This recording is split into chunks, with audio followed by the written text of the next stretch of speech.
Préparer la guerre au Moyen Âge n'était jamais une entreprise improvisée. Elle commençait toujours par une décision solennelle, parfois longuement mûrie, parfois prise dans la précipitation d'une querelle.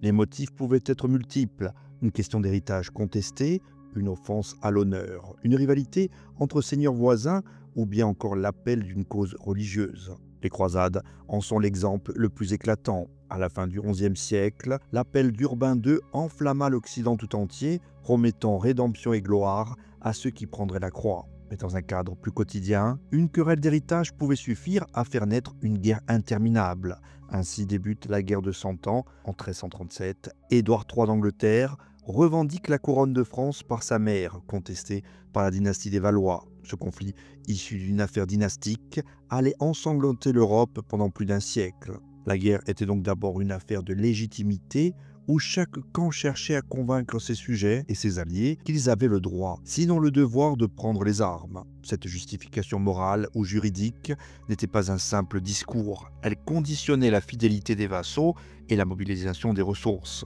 Une fois la décision proclamée, venait la difficile tâche de lever les troupes. La société féodale reposait sur un système d'obligations. Tout seigneur devait l'ost à son suzerain. Il devait paraître en armes avec un certain nombre d'hommes pour une durée déterminée, souvent 40 jours. Mais cette limite devenait vite un problème. Une guerre ne se gagnait pas en quelques semaines. Pour prolonger la campagne, il fallait rémunérer les hommes ou recourir à d'autres moyens. Le roi ou le grand seigneur devait alors solliciter des renforts, convoquer des mercenaires ou bien lever de nouveaux impôts. L'arrière-ban, en l'occurrence la levée massive du royaume, pouvait être ainsi décrétée en période de crise. En 1356, alors que la guerre de Cent Ans menaçait Paris, Jean le Bon mobilisa l'arrière-ban. Tous les hommes valides, nobles ou non, furent appelés à défendre le royaume. Cette mobilisation d'ampleur montrait l'extrême gravité de la situation, mais elle révélait aussi les limites du système féodal. Les paysans, arrachés à leurs champs, partaient à contre-cœur, souvent mal équipés et réticents à s'éloigner de leur foyer. À côté de ces levées massives, les capitaines recrutaient des compagnies de mercenaires, soldats aguerris mais coûteux et parfois même incontrôlables. Beaucoup de ces hommes, après les campagnes, erraient sur les routes, vivant de pillages et devenaient une menace pour la population. La levée des troupes n'était donc pas une question de force militaire. Elle pesait sur l'économie, l'agriculture et semait déjà le désordre avant même que les premières batailles ne commencent. Préparer la guerre signifiait aussi équiper et organiser cette masse d'hommes. Les chevaliers devaient se présenter avec leur armure, leurs chevaux et leurs écuyers. Les sergents apportaient des lances, des arcs ou des arbalètes. Et les fantassins venaient souvent avec des outils transformés en armes. Le coût de cet équipement était écrasant. De nombreux seigneurs s'endettaient lourdement pour financer casques, cottes de mailles, boucliers et montures. Les ateliers travaillaient des mois durant pour forger armes et armures. Et tout cela devait ensuite être transporté jusqu'au théâtre des opérations. La logistique médiévale était une épreuve gigantesque. Il fallait acheminer des vivres pour des milliers d'hommes et de chevaux. Céréales, viande salée, vin, avoine ou foin. Les routes, souvent boueuses et dangereuses, ralentissaient les convois. Les charrois étaient donc vulnérables aux embuscades et aux brigands. Parfois, l'armée avançait plus vite que ses provisions, condamnant les soldats à vivre sur le pays, c'est-à-dire à réquisitionner, voire à piller les ressources locales. Cela transformait chaque campagne en épreuve pour les populations civiles, prises en étau entre les deux camps. Les grands affrontements du Moyen Âge montrent à quel point la logistique pouvait décider d'une victoire ou d'une défaite. En 1415, Henri V d'Angleterre mène son armée en France. Mal ravitaillés, affaiblis par la dysenterie, ces hommes peinent à traverser la Picardie. Lorsqu'ils se retrouvent face à l'armée française à Azincourt, ils sont épuisés. Le terrain détrempé par la pluie achève de les handicaper. Les lourdes armures françaises s'enlisent dans la boue. Les archers anglais, mieux positionnés, font un carnage. Cette bataille illustre combien le climat, le terrain et l'approvisionnement étaient des facteurs aussi décisifs que le courage des chevaliers. La préparation matérielle ne garantissait jamais le succès, mais son absence pouvait condamner une armée.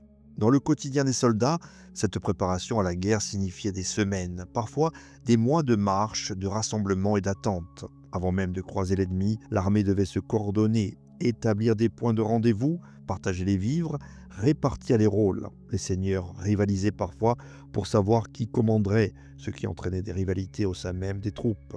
La discipline était une autre difficulté. Maintenir ensemble des hommes venus d'horizons divers, aux loyautés variables, nécessitait autorité et charisme. Certains rois, comme Philippe Auguste ou Charles V, savaient jouer de cette cohésion, multipliant les serments de fidélité et promettant récompenses et butin. Mais il suffisait d'un retard de paiement ou d'une promesse non tenue pour voir les mercenaires déserter ou se mutiner. La guerre au Moyen-Âge était donc un processus qui commençait bien avant le champ de bataille. Elle impliquait une décision politique et symbolique, un effort colossal de mobilisation humaine et une organisation logistique d'une complexité extrême. Au final, préparer la guerre au Moyen-Âge était presque aussi difficile que la guerre elle-même.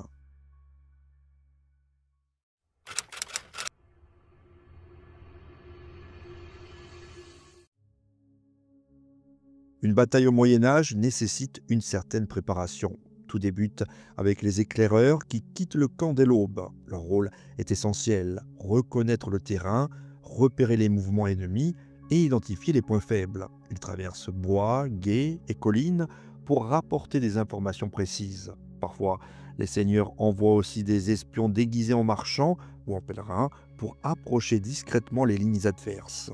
Le choix du terrain devient alors une décision capitale. Une hauteur donne un avantage de vue et de position, un marais peut piéger la cavalerie, une rivière protège un flanc, mais peut aussi couper une retraite. Les armées pouvaient aussi patienter des heures avant que les chefs ne décident du lieu exact du combat, conscients que cette décision déterminerait la suite. Lorsque le terrain est fixé, l'armée se déploie selon une organisation codifiée. L'avant-garde, composée des troupes d'élite, se tient en première ligne. Le centre regroupe la masse des fantassins et les bannières des grands seigneurs. L'arrière-garde, quant à elle, protège les bagages, mais reste prête à renforcer un point menacé. Souvent, la droite est considérée comme le flanc d'honneur, même si les chefs adaptent l'ordre aux circonstances. Aux ailes, les archers ou les arbalétriers se positionnent pour harceler l'ennemi avant le choc principal. Les commandants donnent leurs ordres à cheval, faisant déplacer des unités, corrigeant des intervalles, afin que chaque homme sache derrière quelle bannière se placer. À Bouvines, par exemple, en 1214, Philippe Auguste illustre cet art de la disposition. Il divise son armée en 3 corps, à gauche des contingents de seigneurs alliés, au centre sa propre maison, et des milices communales, venues de villes comme Amiens ou Beauvais, et à droite, le duc de Bourgogne avec ses troupes. Cette organisation en 3 batailles permet d'assurer la cohésion et de contenir les assauts multiples. Les chroniqueurs insistent sur la clarté de cet ordre qui contribua à la victoire française. Avant le choc viennent les rituels. En effet, les prêtres circulent, bénissant les armes et les bannières. Les soldats s'agenouillent dans la poussière ou la boue, récitant prières et invocations. Parfois, des escarmouches ou bien des duels symboliques opposent des champions choisis, destinés à galvaniser les troupes. Les seigneurs prononcent des harangues, rappelant l'honneur, la foi et les serments. Ces discours, qu'ils soient sobres ou enflammés, transforment la peur en détermination. Au siège d'Orléans, Jeanne d'Arc demande que son étendard soit porté en avant. Blanc, orné de fleurs de lys et des noms sacrés de Jésus et Marie, il devient un point de ralliement. Elle-même déclare préférer porter l'étendard plutôt que l'épée, car l'image sacrée encourage et soutient les hommes. Ce geste résume bien l'importance des symboles avant le combat. L'étendard visible au milieu du tumulte est aussi crucial que l'épée brandie. Pendant ce temps, le camp bruisse des derniers préparatifs. Les écuyers ajustent les sangles, les forgerons réparent une armure. Enfin, les pages distribuent les lances. Les chevaux piaffent, sentant l'agitation. Les capitaines agitent les bannières et les signaux sonores, corps et trompettes, annoncent que l'instant approche. L'armée est en place, tout est prêt pour que la première volée ou la première charge déclenche enfin le combat.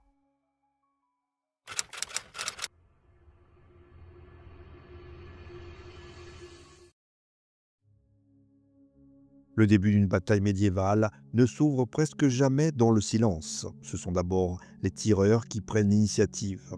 À Hastings, en 1066, les archers normands ouvrent le feu sur le mur de boucliers anglo-saxon. L'effet direct est limité, car la ligne ennemie tient bon sur la hauteur. Guillaume le Conquérant adapte alors sa tactique. Il ordonne en effet de tirer plus haut afin de contourner la protection.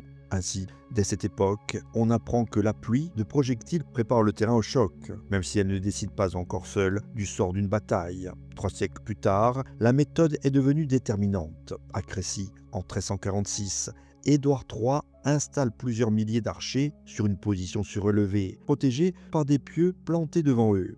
Les arbalétriers génois, au service des Français, avancent en première ligne, désavantagés par la fatigue, la pluie et la confusion, et selon plusieurs sources privées de leurs pavois restés au bagage, ils sont rapidement balayés par les volées anglaises. En réaction, les chevaliers français se lancent en avant, mais ils s'enlisent dans la boue et perdent l'élan indispensable à la lance couchée. Le terrain, la discipline et les obstacles suffisent à briser la charge avant même que la grande mêlée n'ait commencé. À Azincourt en 1415, le schéma se répète. Les archers anglais sont protégés par leurs pieux, tandis que les hommes d'armes français progressent lentement dans un terrain gorgé d'eau. Les premières volées désorganisent déjà les rangs, et lorsque le contact s'engage, les archers eux-mêmes utilisent parfois le maillet, la hache ou la dague. Les combattants tombent les uns sur les autres, incapables de se relever dans la cohue.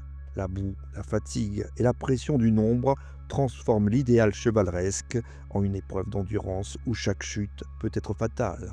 La charge de cavalerie reste pourtant au cœur de l'imaginaire. En théorie, une ligne de chevaliers lancés au galop, lance couchée, devait enfoncer et disperser l'ennemi. En pratique, la réalité est différente. À Courtrai, en 1302, les Français, persuadés de leur supériorité, chargent les milices flamandes. Mais ces dernières ont préparé des fossés et des marécages. Les chevaux trébuchent, les cavaliers chutent, et le choc attendu se transforme en désastre. La bataille prend le nom de bataille des éperons d'or, car les vainqueurs ramassent des centaines d'éperons sur les corps des chevaliers tombés. Un siècle plus tôt, à Bouvines, en 1214, la coalition menée par l'empereur Othon IV espère briser le centre français. Philippe Auguste place pourtant sa maison royale et des milices communales venues d'Amiens, d'Arras et de Beauvais en première ligne. L'assaut impérial échoue car ses troupes tiennent bon. Le début de la bataille démontre ainsi que l'infanterie organisée peut résister à la cavalerie la plus prestigieuse. À Poitiers, en 1356, le prince noir resserre ses forces dans un terrain étroit. Les charges françaises se succèdent, mais se désorganisent, frappées par les volées d'archers et par les haies dressées. Le roi Jean II est finalement capturé, conséquence directe du désordre des premières minutes. À Nicopolis, en 1396, c'est la précipitation qui coûte cher. Les chevaliers français impatients chargent sans attendre le reste des forces alliées. Ils se heurtent aux pieux et aux tirs ottomans, puis se font encercler. Une fois encore, le rythme du début du combat détermine la suite de l'affrontement. Les armes utilisées éclairent aussi ses débuts. La lance, longue de 3 à 4 mètres, domine le premier contact. Brisée ou perdue, elle laisse place aux armes plus adaptées à la cohue. La masse qui écrase les aumes, la hache qui entaille les boucliers et les articulations des armures, ou bien encore la lance raccourcie devenue pique. L'épée, symbole du chevalier, conserve son prestige, mais n'est pas toujours la plus efficace dans la mêlée serrée. Enfin, la dague de miséricorde sert à frapper les points faibles ou bien à achever les blessés. Ces gestes apparaissent dès les toutes premières minutes, quand les lignes s'entremêlent et que les archers cessent de tirer. À partir du XIVe siècle, les Suisses changent encore la donne. Ils combinent les longues piques et la hallebarde, arme d'environ 2 mètres dotée d'une pointe, d'une lame et d'un crochet. Les piquets forment une barrière frontale, tandis que les hallebardiers peuvent accrocher un cavalier, sectionner un membre ou entailler une cuirasse. Lors des guerres contre les Habsbourg, ces formations compactes brisent les charges et leur réputation attire rapidement l'attention des princes européens. Ainsi, dès l'ouverture des combats, leur simple présence suffit à dissuader certaines attaques.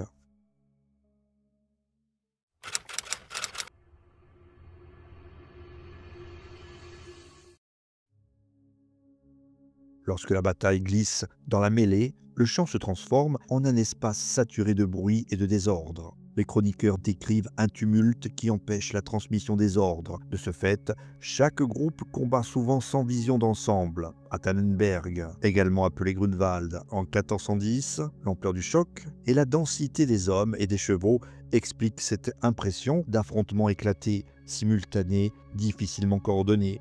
À Neville's Cross, en 1346, la désorganisation écossaise tient d'abord au terrain et aux formations rompues.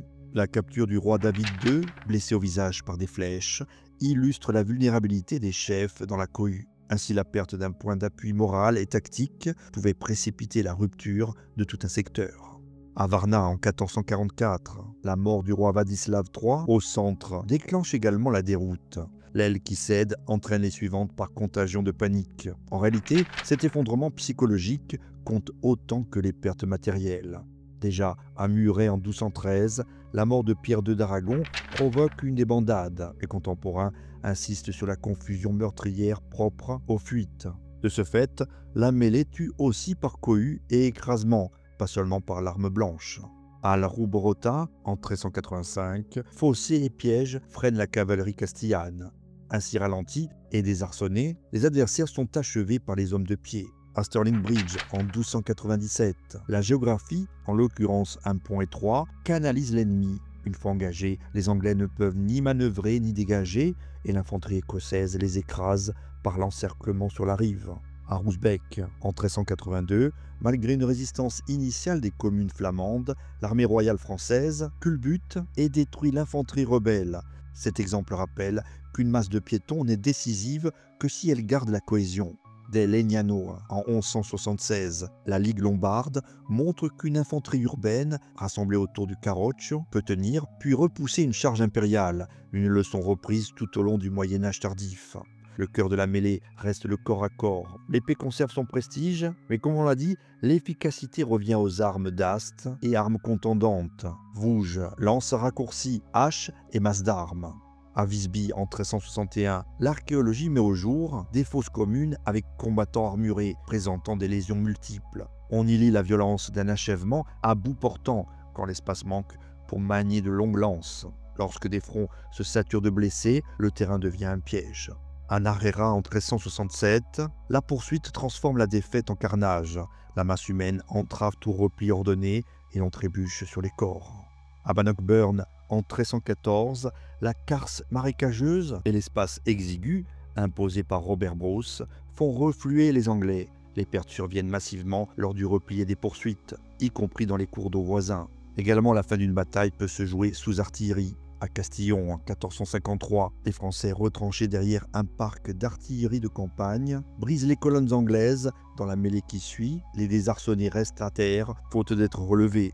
À Formigny, en 1450, l'usage précoce de canons de campagne et la manœuvre bretonne de flanc désarticulent l'infanterie anglaise. Dès lors, la mêlée se mue en fuite poursuivie. De ce fait, la mêlée médiévale apparaît surtout comme un enchevêtrement de violence, où le bruit couvre tout, où les repères visuels sont perdus lorsque les bannières tombent, et où il est impossible d'extraire les blessés sans s'exposer soi-même. Dans cet espace clos de poussière, de boue et de sang, tenir quelques mètres de terrain ou ne pas rompre la formation relève tout simplement de l'exploit.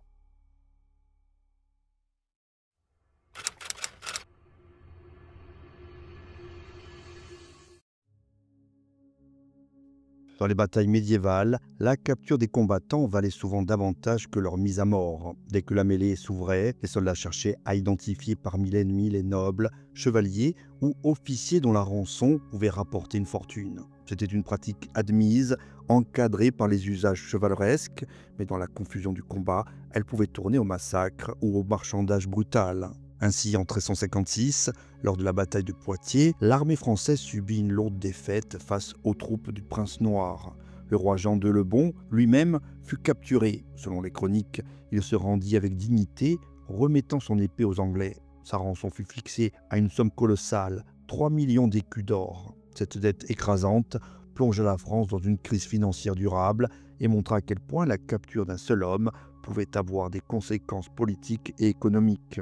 Le cas de Bertrand du Guesclin illustre encore mieux cette économie de la guerre. Ce capitaine breton, futur connétable de France, fut capturé à plusieurs reprises. En 1367, après la défaite française de Narera en Castille, il tomba aux mains des Anglais. Sa rançon, estimée à 100 000 francs d'or, fut réunie par un effort collectif du royaume. Charles V lui-même encouragea les seigneurs et les villes à contribuer. L'épisode renforça le prestige de du Guesclin. Plus on payait cher pour le libérer, plus sa valeur militaire et symbolique apparaissait incontestable. Les chevaliers savaient donc qu'il représentait une source de profit. Certains, comme le chevalier Bayard au début du XVIe siècle, refusèrent même parfois de rançonner leurs adversaires, préférant les libérer pour montrer leur générosité. Mais de tels gestes étaient rares. La plupart du temps, le prisonnier devenait une marchandise. On fixait un prix selon son rang, ses terres et ses alliances.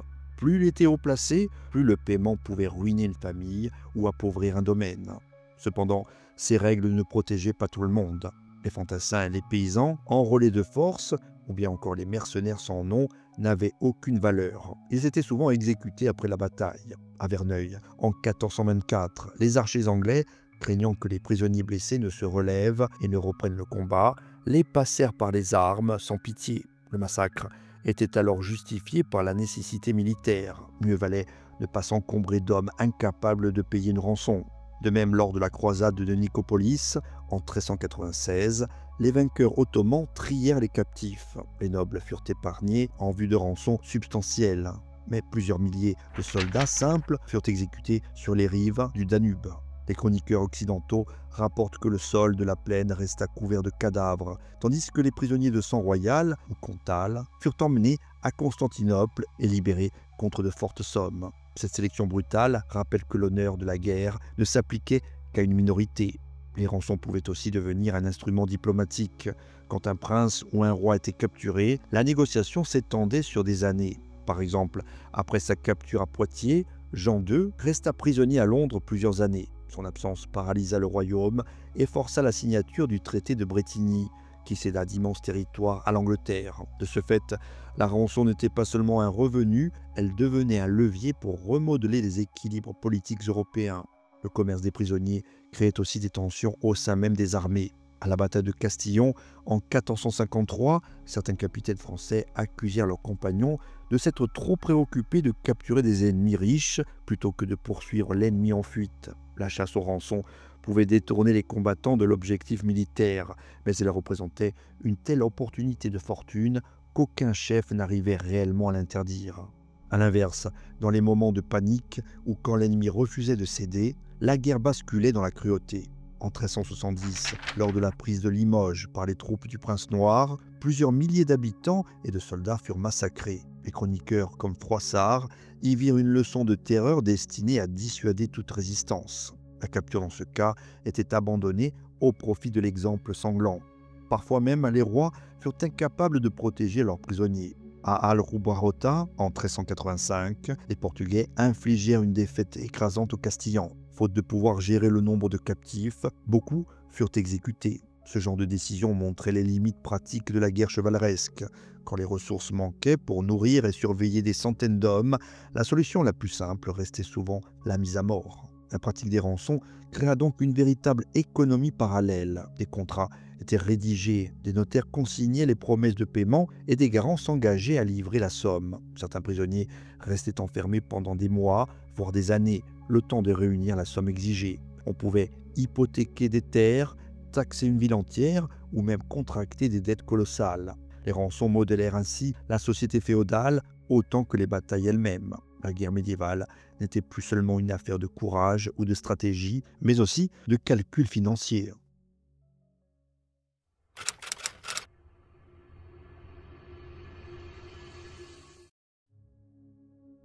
Le champ de bataille, une fois le tumulte éteint, n'offre rien de glorieux. Le vacarme des armes et des cris laisse place à un silence pesant, seulement troublé par les gémissements des blessés. Partout s'étendent des cadavres entassés, des chevaux effondrés, des lances brisées et des morceaux d'armure abandonnés dans la boue. Le sol est jonché de débris, mêlant fer, bois et chair. L'odeur de sang et de poussière rend l'air presque irrespirable. Pour les survivants, c'est un décor à la fois terrifiant et familier, car chaque bataille médiévale se termine par ce tableau de désolation. Après la victoire de Grunwald en 1410, remportée par les Polonais et les Lituaniens contre l'ordre teutonique, les chroniqueurs rapportent qu'il fallut plusieurs jours pour rassembler et brûler les milliers de corps afin d'éviter la peste et les épidémies. L'immensité du charnier témoigne mieux que tout discours de l'ampleur du désastre. À peine la poussière retombe-t-elle que commence un autre moment tout aussi brutal, le pillage. Les survivants, qu'ils soient soldats, mercenaires ou simples paysans accourus, dépouillent les morts de leurs armes, de leurs pièces d'armure et de tout objet de valeur. En effet, les chevaliers tombés, malgré leur prestige, ne conservent pas leur riche équipement. Leurs aumes sont arrachés, leurs épées ramassées et leurs chevaux capturés. Ce marché parallèle du butin pouvait représenter une manne considérable. Après la bataille de Castillon en 1453, qui mit fin à la guerre de 100 ans, les paysans bordelais se pressèrent sur le champ de bataille pour récupérer les milliers d'armes abandonnées par les soldats français et anglais. Les chroniques soulignent que ces épées, arbalètes et armures furent revendues à prix d'or sur les marchés de la région. Dans un monde où le métal coûtait cher, chaque lance brisée pouvait encore se transformer en outil ou en arme, et chaque cuirasse cabossée retrouvait une seconde vie entre les mains d'un artisan. Le pillage n'était pas un simple opportunisme, il faisait partie intégrante de l'économie de guerre. Mais les conséquences d'une bataille dépassaient largement le champ couvert de cadavres ou de butin. Certains affrontements redessinaient l'histoire des royaumes. En 1066, la bataille de Hastings, c'est là la conquête normande de l'Angleterre. En une journée, Guillaume le Conquérant détrôna Harold et imposa un nouvel ordre politique et social dont les effets résonnèrent pendant des siècles. Comme on l'a vu en 1356 à Poitiers, la capture du roi de France Jean II bouleversa l'équilibre européen. Sa rançon colossale et le traité de Bretigny ouvrirent une nouvelle phase de la guerre de 100 ans. En 1415, la défaite d'Azincourt, où l'élite chevaleresque française s'effondra dans la boue sous les flèches anglaises, marqua un traumatisme durable. Chaque bataille pouvait être le point de bascule qui précipitait la chute d'un souverain, affaiblissait un royaume ou ouvrait la voie à de nouvelles révoltes. La bataille n'était pas seulement un affrontement militaire, c'était une décision politique prise par les armes. Ces réalités contrastent fortement avec le mythe du combat chevaleresque qui s'est cristallisé dans l'imaginaire. La chanson de geste, les romans arthuriens et plus tard les fresques romantiques ont idéalisé la bataille médiévale comme une suite de duels nobles et héroïques où la bravoure et l'honneur riment sur la cruauté. Mais dans la boue d'Azincourt ou de Courtrai, la gloire se réduisait souvent à une survie précaire. Les chevaliers bardés de fer, vantés par la littérature, étaient aussi vulnérables que les simples hommes d'armes lorsqu'ils s'enfonçaient jusqu'aux genoux dans un sol détrempé ou lorsqu'une volée de flèches s'abattait sur eux. Les gestes de reddition, parfois respectés, parfois piétinés, rappellent combien l'idée d'un code d'honneur immuable était fragile. Ainsi, des seigneurs pouvaient traiter avec dignité un prisonnier noble, tout en abandonnant sans pitié des centaines de fantassins à la mort. Le champ de bataille médiéval montre alors toute la distance entre la représentation et la réalité. Les mythes chevaleresques forgés par les chroniqueurs et les poètes survivent surtout parce qu'ils servaient à donner du sens et à enjoliver la réalité. Mais pour ceux qui foulaient le sol, jonchés de cadavres au lendemain des batailles, l'expérience n'avait rien d'épique. Elle n'était que la preuve évidente que la guerre médiévale, au-delà de ses codes, restait une entreprise d'une violence absolue. Voilà, si cette vidéo vous a plu et que vous souhaitez soutenir la chaîne, n'hésitez pas à faire un don sur Tipeee ou à utiliser le bouton merci de YouTube. Dans tous les cas, merci pour votre soutien et à très bientôt pour une nouvelle plongée dans l'histoire.